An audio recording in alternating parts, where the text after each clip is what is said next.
140 करोड़ लोग, 4 trillion dollar की GDP सुनने में कितना बड़ा लगता है, लेकिन जब इसे थोड़ा तोड़कर देखोगे तो सच्चाई बहुत कड़वी है। इंडिया की जीडीपी का पर कैपिटा इनकम $2800 है और अगर इसे एक ये अडानी और अंबानी इन 2 को भी निकाल दोगे सीधा $2700 पर कैपिटा इनकम हो जाएगी। लेकिन अगर भारत के 1% अमीर भी इसमें से निकाल दिए ना, तो पर कैपिटा इनकम घट के सीधी 1730 रह जाती है। और अगर टॉप 5% जो हमारी कुल जनसंख्या 5% लोग जो अमीर हैं उन्हें निकाल दो तो सिर्फ $1130 बचती है बस। यानी कि भारत के 8 से 9,000 रुपये पर मंथ की इनकम बैठती है एक आदमी की। पॉलिटिशियन बोलते हैं इंडिया विकसित राष्ट्र है, लेकिन हकीकत यह है कि भारत के बड़े बड़े पूंजीपति असल में उद्योगपति नहीं है, दलाल है।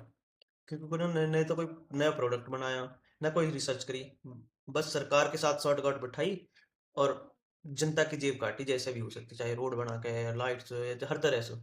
पॉलिसी इनके हिसाब से बनती है, टैक्स का खेल सब इनके हिसाब से चलता है और लोकतंत्र सिर्फ इनके कारोबार की रखवाली करने के लिए है।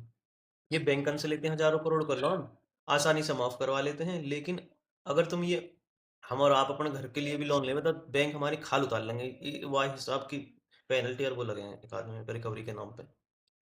तो भैया जीडीपी के नंबर से पेट नहीं भरता है। विकास का मतलब अमीरों की लिस्ट में नाम आना नहीं है कि हमारे फोब में से हमारे देश के इतने नाम आ रहे हैं, इतने लोग हमारे अमीर हैं। विकास का मतलब है जब हर बच्चा स्कूल जाए, हर घर में या हर आदमी को अच्छा इलाज मिल सके देश में, हर इंसान सम्मान से जी सके कम से कम।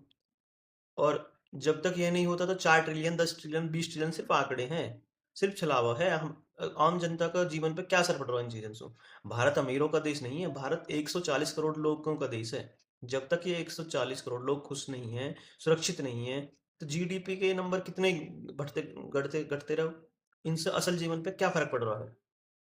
तो ये विचार करने वाली चीज है कि असल में जीडीपी को इतना बड़ा चढ़ा के बताना कि हम इतने बन गए, हम इतने बन गए, इसका कोई वो बेस क्या है?